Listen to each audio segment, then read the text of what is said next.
On February 24, 2020, a 911 call comes from an apartment in the quiet residential neighborhood of Winter Park, Florida. Sarah Boone, 42, with a trembling voice, says her boyfriend is dead, that it was an accident, that they were playing. When responders arrive, they find the body of Jorge Torres Jr., also 42, curled up inside a blue suitcase. He's lifeless, stiff, with visible injuries on his body. Sarah says they were drinking wine and decided to play hide and seek.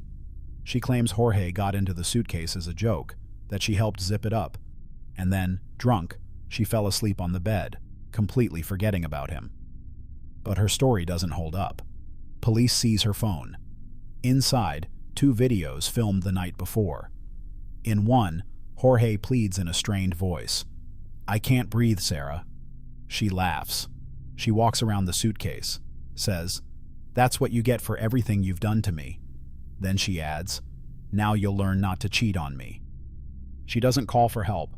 She doesn't open the suitcase. She keeps filming. In another clip, Jorge is gasping, knocking from inside, struggling. She leans in and says, "It's too late now." The next morning, he's dead. The autopsy reveals bruises on his hands, knees, and back, consistent with repeated movements trying to escape. The suitcase was too small to hold an adult. Investigators determine Jorge's position was incompatible with voluntary entry. During questioning, Sarah changes her story multiple times. At first, she denies filming the videos. Then she says she doesn't remember, claims she was very drunk. But her phone shows that after the videos, she kept using the device.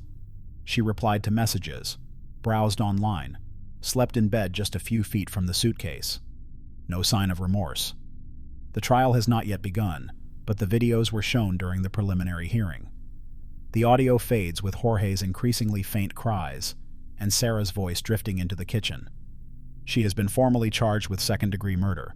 The case gained international attention. The media dubbed it the suitcase case, now a disturbing symbol of calculated, unhurried violence.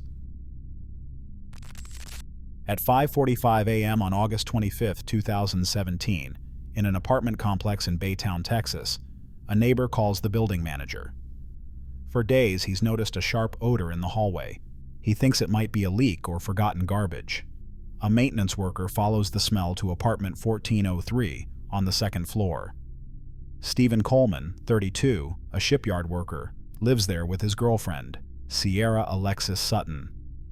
No one answers the door. A humid draft escapes from the crack beneath it. Police are called. Officers force entry. No signs of a break-in. Everything appears tidy, but the floors are slick with bleach. In the bathroom, a half-empty bottle. In the living room, a black bin wedged between the couch and wall. Inside, trash bags, bone fragments, human tissue, kitchen plastic. Forensics confirm it's Stephen Coleman. He had been missing for at least 10 days. He hadn't shown up for work. Co-workers had tried to reach him. Sierra claimed they had broken up, that he'd run off with another woman. But there were no reports, no signs of threats, just lies. Police locate Sierra the next day in Louisiana, over 300 miles away. She's staying temporarily with an acquaintance. Taken to the station, she denies everything, then breaks. After 4 hours, she confesses, says he had threatened her, that she was afraid. That's why she hit him on the head while he slept. Then she panicked. Instead of calling for help, she searched online. How to get rid of a body. Dissolve remains in bleach. For 3 days, she cleaned the apartment, dismembered the body in the bathtub, each part wrapped separately. She stored them in the bin with ice and chemicals, then locked the place and left. The evidence is overwhelming. Blood in the bathroom, remains in the pipes, kitchen knives, fabric under the rug. The motive remains unclear. The messages between them were normal until the day of the killing. Sierra is charged with murder and tampering with evidence. She pleads guilty. Sentenced to 40 years in prison without parole. In court, she says nothing.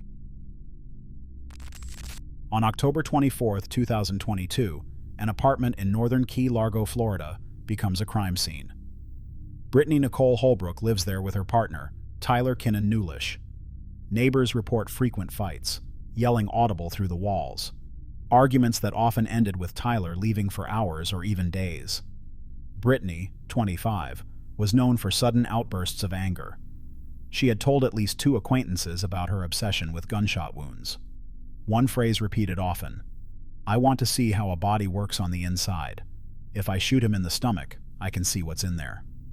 It had been dismissed as provocation, but those who heard it were disturbed.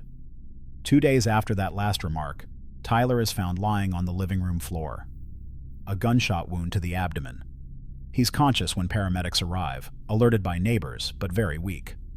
One paramedic would later testify that his words were clear: "It was Brittany. She shot me." He died less than an hour later in the hospital from extensive internal injuries. The weapon was a .22 caliber pistol registered to Brittany's mother, kept in a drawer in the guest room. No sign of forced entry, no visible struggle. The apartment was in order, except for a chair knocked over next to where Tyler was found. On the table, 2 wine glasses, one still half full. Brittany didn't call for help. She messaged a friend right after the shooting: "I did something bad. I don't know if I really meant to." Then she stayed there, motionless, until police arrived. During the investigation, Brittany's phone was analyzed. The messages show weeks of rising tension. She speaks of hate, of feeling trapped, of wanting him gone, but also ambiguous texts describing fantasies that verge on obsession. "When we argue, I imagine opening him like a book, just to understand, to see what's under the skin." Some voice notes are even more disturbing. She laughs while talking about precise cuts and hearts beating outside chests. At trial, the defense claims it was a fight gone too far, a shot fired in a moment of rage. The prosecution argues that Brittany acted out a fantasy she had nurtured for months. Second-degree murder is confirmed. Brittany is sentenced to 40 years in prison. In court, she doesn't cry, doesn't speak. No reaction as the sentence is read. On December 4, 1995, a body is found in a remote field near Grand Prairie, Texas. It's Adrian Jones, 17 years old, bludgeoned, then shot. At first, there are no suspects, but months later, a confession unveils the truth. Diane Zamora, then a model student with military aspirations, turns herself in with her boyfriend, David Graham. Both attended military academies. A month before the murder, David had admitted to Diane that he had a brief affair with Adrienne. From that moment, according to records, Diane repeatedly demanded to make up for the betrayal. On December 3rd, David lures Adrienne out with an excuse. Diane is hidden in the car trunk. They drive to an isolated area. An argument, a blow, then a gunshot. Their stories differ, but both confirm the decision was mutual. A pact. A murder to defend pride and jealousy. Diane is sentenced to life, eligible for parole after 40 years. David receives the same. In prison, Diane has given interviews, changing her story multiple times. But the taped confession is clear. No coercion, just rage, just pride, just silence. On August 13, 2020, Cody DeLisa is found dead in his home in Pagosa Springs, Colorado. 2 gunshots to the head. No signs of struggle or forced entry. His phone shows the last message received shortly after midnight from Ashley White, his girlfriend. They had fought intensely that day. She had just received another job interview rejection. She was frustrated. According to mutual friends, Cody had tried to encourage her, but she perceived his words as judgmental. He said he no longer believed in their relationship, that maybe it was time to end things. A week earlier, Ashley had started messaging a stranger she met on a bus. He went by Scott, mysterious, older, with a murky past. In less than 5 days, Scott was staying at Ashley's home, brought her food, slept there. They were always together. Security footage shows him entering Cody's house with Ashley at 12:18 a.m. on August 13th. Neither leaves for the next 3 hours. The forensics report shows Cody was shot at close range while sleeping on the living room couch. He never woke up. Ashley had the keys that night. The plan was simple: enter quietly and use a gun illegally purchased days earlier in Durango. After the shooting, they cleaned up. Scott dumped the gloves in a roadside bin. The evidence was found 3 days later. In the recovered chats, Ashley writes things like, "Now we'll be free," and "I can finally breathe without fear." But there was no trace of abuse from Cody. No medical reports, no complaints, no messages suggesting fear. Only frustration and a desire to start over with someone else. At trial, Ashley tries to blame Scott entirely, claims she was manipulated. But voice recordings tell a different story. She gives the instructions. She insists.